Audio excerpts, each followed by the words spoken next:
So, bakit ka nakasilip? Gumising ka pa para dito. Alas 4 lang ng madaling araw. Break time ni Mami. Bawal sa'yo ito,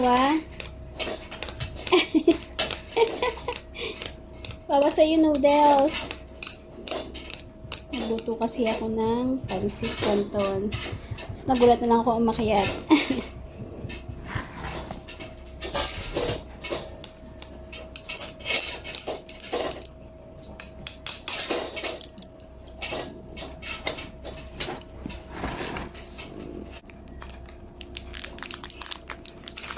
So, ito.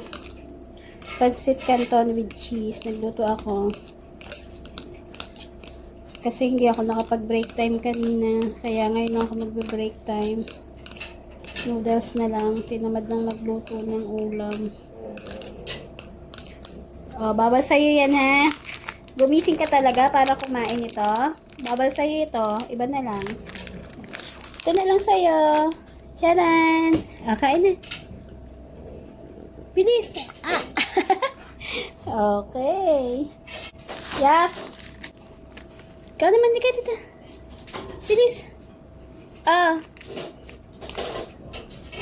Uy! Bilis! Ayaw! Himala, ayaw Ito na, Bilis, maiingit ka dyan. Bilis! Yay! Ayun. Nag-snacks din sila at 4 a.m. Ayan, 4 a.m. na. So, hindi tayo nakapag-break time. Kaya ngayon na tayo mag-break time.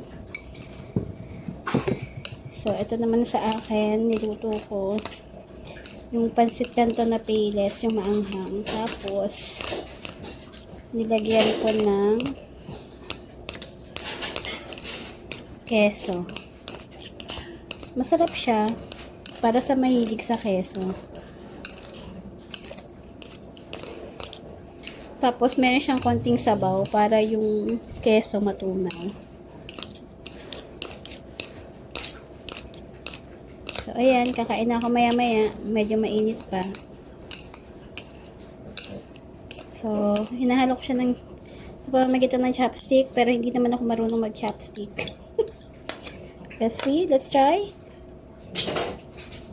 Kung paano ba ito gamitin. Ganyan ba? Naku, dumudulas. Dito ako marunong. Ay, ayun, nakakakuha na. Oh, baby, you still want? You still want more?